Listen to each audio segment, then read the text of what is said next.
Welcome back to Old School Sports and our Out of the Park Baseball 25 series, Can We Save the Oakland A's? And our Oakland A's are about to get the 2044 season underway, and we are pursuing our third consecutive World Series championship. Last year, we had our first repeat through the 20 years of this series, although we've won 6 titles, and after getting back-to-back 120 win seasons with back-to-back World Series championships, the goal is to see if we can make it 3 in a row as this OOTP 25 series gets closer and closer to winding down, with OOTP 26 2 weeks away as of this recording. I did want to point out, then we talked about this at the end of the last episode, that we're expected to have a big year this year, although it looks like the predictions have changed, which is good to see with them running something differently. 106 wins for Oakland, which would still be the best record in baseball or the best record in the American League. Actually, not the best record in baseball in this simulation. This is really different because I feel like maybe I wasn't actually on opening day. Maybe I was the day before opening day when I ran the simulation at the end of the last episode. But I believe we had either 112 or 114 wins. Regardless, we're still expected to have an excellent season with an AL best 106 wins. And it definitely is a completely different situation, because I know in the comments got some mentions that it was a bit surprising that none of our pitchers were on the top list. And you can see that 3-time defending Cy Young Award winner Federico Arriola and new addition Kevin King are both expected to have big seasons. And then over in the National League, the Nationals with 110 wins and the Dodgers with 108, both expected to have monster seasons. So still have high expectations, even though it was another off season where there was a bit of talent drain from our Oakland A's, most notably Doug Weiss, the excellent pitcher for us who we picked in the 4th round out of Austin Peay around a decade ago, moving on finally, as it was going to be tough for us to afford his contract, and he's also wrecked physically. And as they sometimes say, if you want to be trite, the most important ability is availability. One other thing to just check in on quickly as we get the regular season underway. You may remember our longtime number 5 starter, Dave Baumler. We were hoping to trade him last off-season, and we just ended up moving on from him and letting him hit free agency. Because we did not want to pay what we felt was a relatively high arbitration number for a guy who likely wouldn't be in our rotation. There was essentially no market for him, and you can kind of see why at this point, because he's sitting on the free agent market on March 31st, so teams really weren't bluffing when they told us that they had limited interest in Mr. Baumler and weren't really interested in trading anything of value for him. That said, with him sitting on the free agent market at this point, we're going to throw out and have thrown out a minor league contract to him. Could end up being some decent organizational depth for us. He's a member of our last 4 World Championship teams at this point, even though he's only been in the majors for a little over 5 years.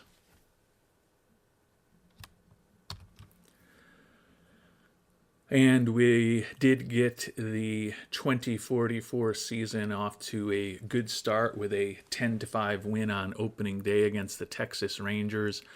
Something happened in that game that I'm pretty confident has never happened in the history of Major League Baseball. And it's not inconceivable that it's never happened even in the history of all of the fantasy and fictional baseball seasons that have been played over the years in out-of-the-park baseball. But the opening day matchup featured the winners of the last 10 American League Cy Young Awards on the mound. The losing pitcher for Texas was Steve Genis, who won 7 Cy Young Awards in a row between 2034 and 2040. And our winning pitcher was Federico Arriola, who has won the last 3 American League Cy Young Awards while leading the league in wins each and every season. And he's off to a solid start here in 2044. Taking a look at the schedule for the rest of the month, fair amount of divisional games. Got 4 more at Texas, then 3 home against Texas the weekend after that. Back on the road to face Seattle for 3 games.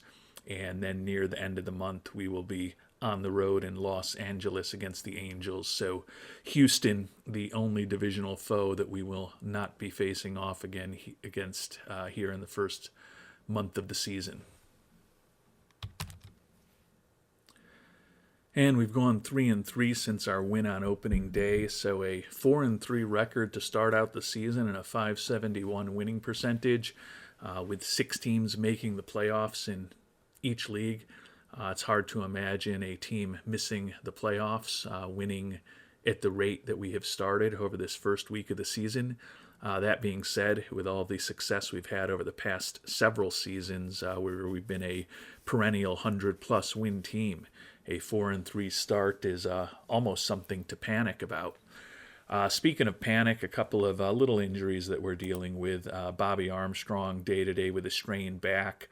We were trying to avoid putting him on the IL, but unfortunately at this point, his recovery time is now unknown. Looked like it was only going to be a week-long injury, but we're going to probably throw him on the 10-day IL at this point, even though we haven't been playing him.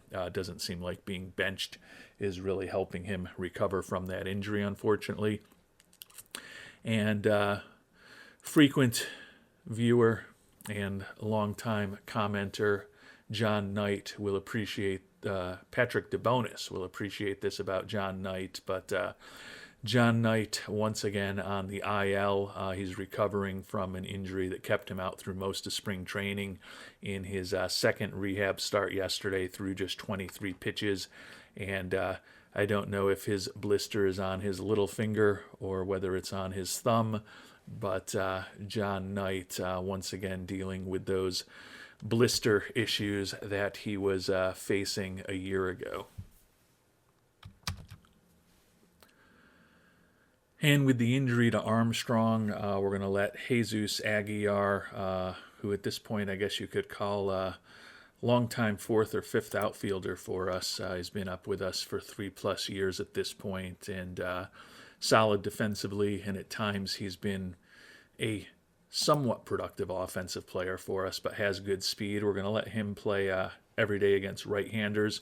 And we promoted Jeremy Wright to make his major league debut. He'll be in the lineup playing center field for us against left-handers for the next week and a half until hopefully Armstrong is back and healthy. I guess since he's actually it could be a week since we put him on the 10-day IL, but he hasn't played, so he gets a couple days of credit for that. Wright, former first-round pick in 2039. Had a really nice year for us in Double-A last year, 287 average, 28 homers, 78 ribbies. Did not do much in his first 21 at-bats in Triple-A, just 1 for 21. His lone hit was a double, and he struck out 7 times.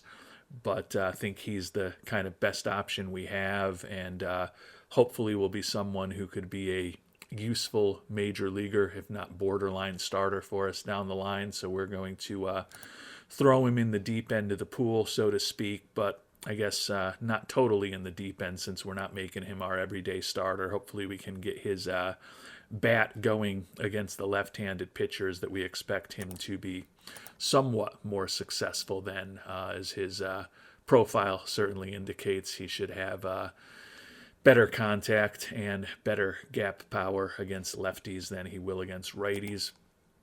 One other thing I just wanted to note about the lineup, had talked last offseason about potentially playing Luis Covarrubias against left-handed pitching at catcher, given his outstanding defense. and maybe using Jonah Richards at DH from time to time, particularly against lefties, to hopefully get a few more games out of him over the course of the season. Richards obviously is starting every day for us against right-handed pitching at catcher, so with that wear and tear from being our primary catcher, probably only going to pick up a handful to 10 extra games by giving him time off against lefties from playing the field. But given that the guy who would likely be leaving the lineup if we made that decision is the young designated hitter Juan Ramirez, who all he's done in his first two major league seasons is drive in 254 runs for us while hitting 77 homers, felt like we were going to go a little more offense heavy to ensure that Ramirez remained in the lineup for us. So it could be something that we look to do as the season moves on. And certainly when we think about the 2045 season, even though we're only in the first week of the 2044 season, given that we could conceivably be moving on from a guy like Darnell Selvey after this year, it's not inconceivable at that point that we might move Ramirez into a left field role, which would open up DH a little more easily for us to perhaps next year give Richards a little more rest and get a little more regular playing time for Luis Covarrubias. But at 24 years old, we don't feel like there's a lot of untapped potential in Covarrubias at this point. So he probably won't be thrilled with being our backup catcher. But at this point, I don't really think it's going to have much of an impact on his future development. And the little injuries just keep on coming.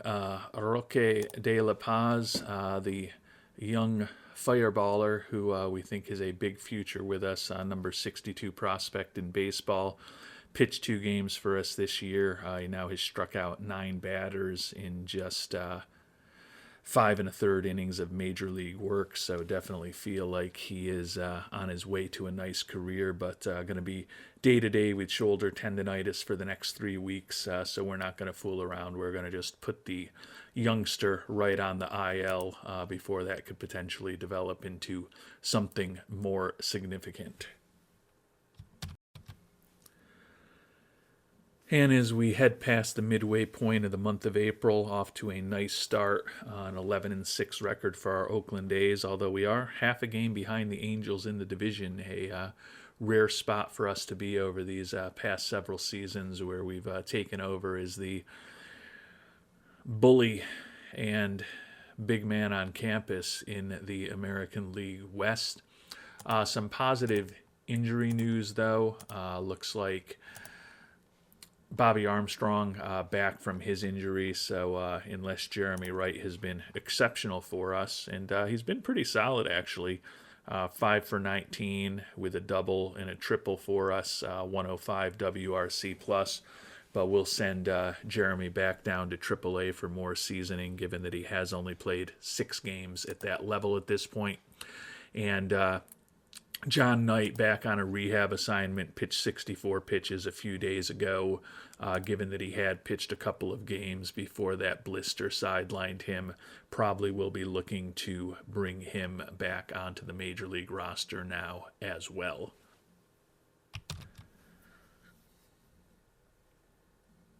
And we're still a game behind in the division with a 13-8 record here on April 22nd. The injury issues continue to come with the pitchers.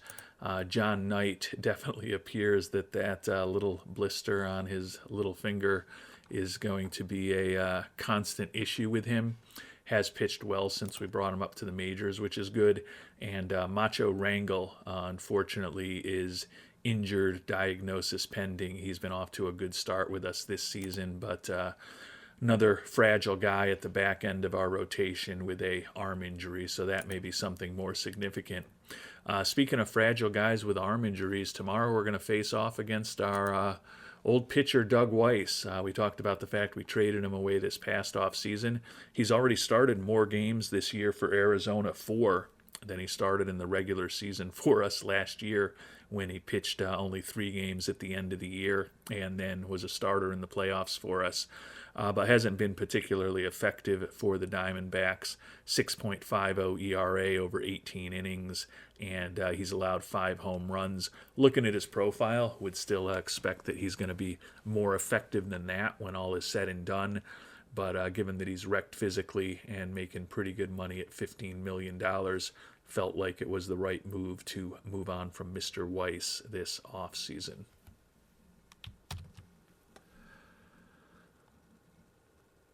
And Macho Rangel, unfortunately, bicep tendonitis is going to keep him out most of the year, going to be out for 4 months. So he was off to a good start with a 2-1 record, 3.32 ERA, and almost a full win above replacement over his first 4 games of the year. He was also very effective for us last year when he was healthy. We knew that he was fragile when we picked him up, and hopefully with the trade away of the wrecked Mr. Weiss for Kevin King in this offseason, and we had to give up more than Weiss to bring King on board. We're hoping that the top 3 in our rotation, Arriola, Villarreal, and King, will be out there every 5 days pitching well for us. Certainly Arriola and King off to good starts, although Villarreal suffering a bit of a sophomore slump in the early stages of this season. Knight banged up now, but still think between Blumenshine, Rangel, Comunez, and Knight, we should be able to piece together those final 2 spots in our rotation with pitchers who we like in terms of their quality, but certainly all have varying levels of injury issues over the courses of their careers.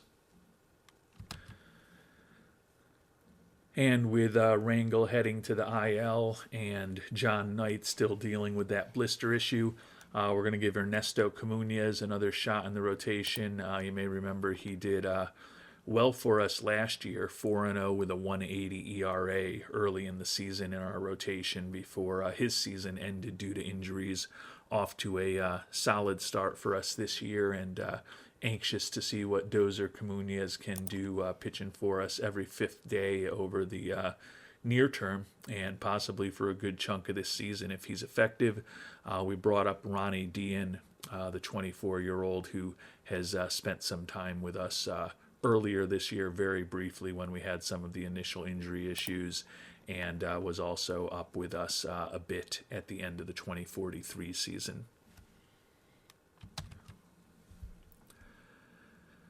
And we ended up finishing off the month of April really well, back in our traditional position in first place in the American League West at 20-9. Now 3 games up on the Angels after we've won 4 in a row, and have by a small margin, we're tied for the best record in baseball with the Dodgers, just over the Nationals, who are half a game behind both of us. So as expected, the Dodgers and the Nationals having a big year in the National League, and we are off to a very good start in the AL. Right fielder Arturo Uresti tied for second in the AL in home runs. And Darnell Selvey, who had a bit of a down year last year, we were talking about potentially moving on from him after this season, doing his best to make that a very difficult potential decision for us, hitting .355 with a league best 28 ribbies in the early stages of the season.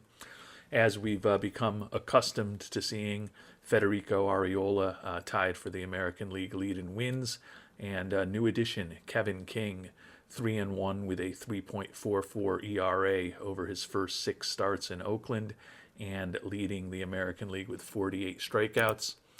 Unfortunately, another potential injury issue, Roque de la Paz came back from his IL stint just a few days ago, and pending elbow injury for him. So that is certainly potentially devastating news for the number 62 prospect in baseball, who we're trying to establish as a major league reliever here at the age of 22. And as unfortunately expected, the news on Roque de la Paz, not good. I am a bit curious about our medical staff here on the Oakland A's because it took 3 or 4 days to diagnose that he had a broken elbow. That's likely to end his season, although we'll hold out some hope. Maybe we can get him back for the playoffs. But the injury happened on May 1st. It's May 5th today.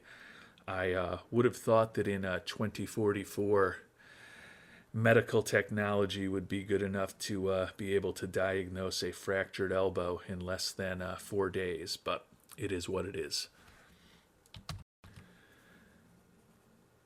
And despite the significant injury issues we've already experienced this year with both Roque de La Paz and Nacho Rangel set to miss most or all of the season, continue to play pretty well, winning almost 2/3 of our games. And Chisin Iwata, who had 500 last week with 8 ribbies, was just named the AL Hitter of the Week, or Player of the Week more accurately. Some bad news for one of our former players, Jake Ortega, the franchise, who we thought about trying to reunite with this past offseason, but his price tag was just too much for what he is at this point. Going to be out with a strained ab for 7 weeks with the Brewers.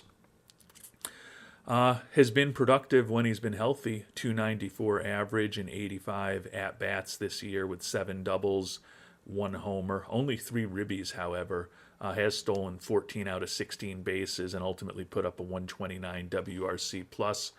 Looks like the Brewers have been playing him primarily in left field, but as we've talked about extensively in previous episodes and in the comments to episodes, if we were to reunite with Ortega, we would probably be inclined to try to have him in a designated hitter role at this point in his career. His final year with us, 2040, when he was primarily a designated hitter, we did get 600 at-bats out of him, the only time in his career that he actually has reached that mark.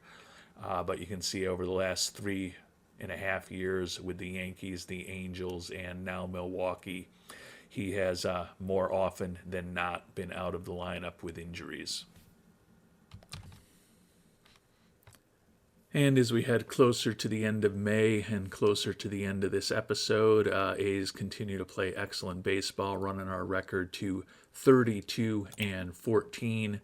Our lead in the division is now up to 5 games on the Angels, and we are percentage points behind the Nationals at this point for the best record in baseball. But the predictions that the Nationals, the Dodgers, and our A's would be the 3 best teams in baseball this year certainly seem to be coming true through the first month and a half plus of the season. Unfortunately, as you may have seen on the screen that we were at previously, another issue to deal with. Luis Godina, the outstanding infielder, going to be out for 2 to 3 weeks. As usual, batting over 300 this year, has 11 doubles, 2 triples, and 5 homers in the early going. Perfect 7 for 7 stealing bases, and he's put up a 154 WRC plus and a WAR of close to 2 for us. Similar to Selvey, who's also having a big season, could be in his final year with us, given that he's set to be making about $25 million next year in arbitration, and something is going to have to ultimately give for us financially.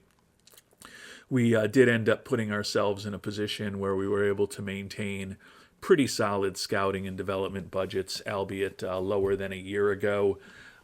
Despite the fact that our budget of $198 million is certainly not exceptional.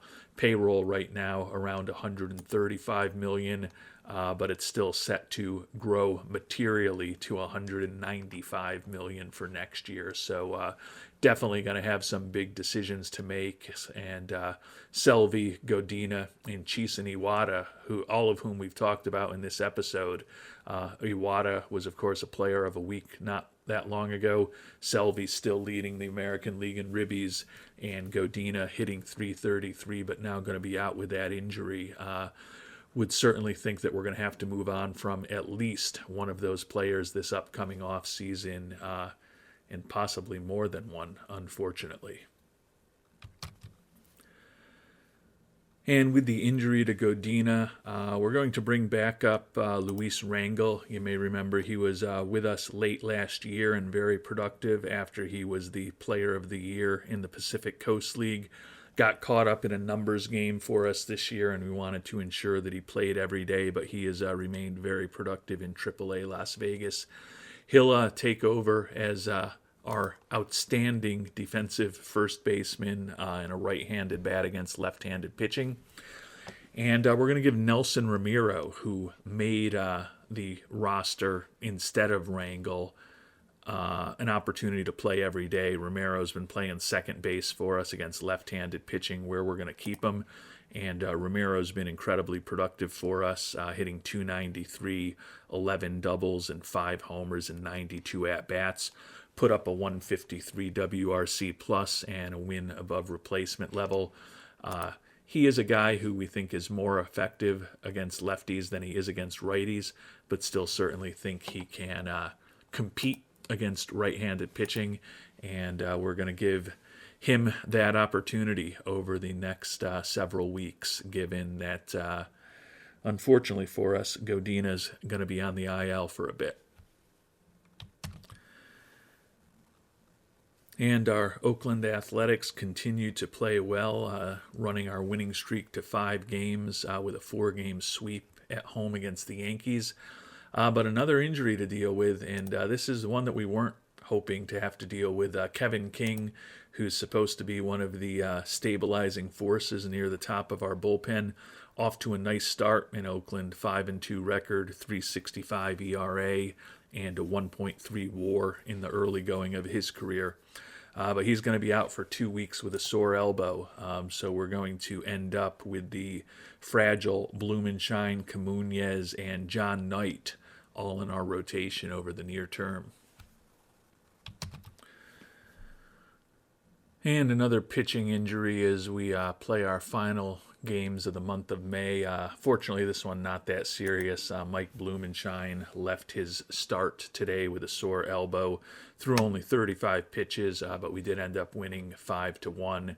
So hopefully, although we're certainly going to bench him until he recovers from that moderate impact on his throwing, we're not expecting it's going to be something that's all that serious, although anytime you have a sore elbow from a fragile pitcher who's closing in on his 30th birthday, definitely something to be concerned about. And we finally made it to the month of June. Unfortunately, lost the last game of the month of May to the Twins on the road. But as we sit here on June 1st, still feeling very good about how this season is going. 39-17 record, best in the American League, and we've got an 8-game lead on the Angels. The Nationals at 38-16 are a bit ahead of us in the standings, really kind of by percentage points. We would still technically be tied as we've got one more win than they do, but they've got one fewer loss than us. So the Nationals, the Dodgers, and our Oakland A's remain the 3 best teams in baseball. As we sit here on June 1st, Darnell Selvey continues to have himself a season. 48 runs batted in already, which lead the league and are well more than half that he put up last season. Admittedly, he did have some injury issues last year.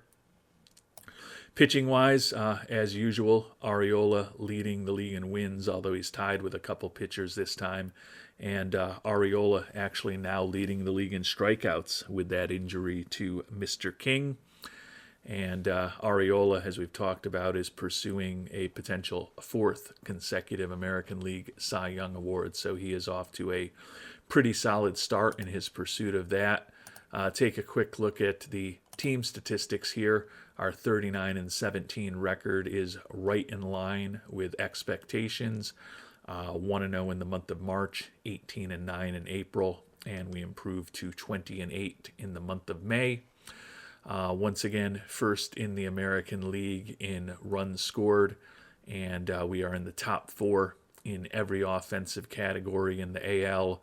first in stolen bases, first in base running, first in defensive efficiency, although we are middle of the pack in zone rating. And our pitching is similarly outstanding to our hitting, first in the American League in runs allowed, and we are in the top 4 in every pitching category in the American League. So another outstanding start to our season here in 2044 for our Oakland A's. The goal is to try to keep this team as healthy and well as possible.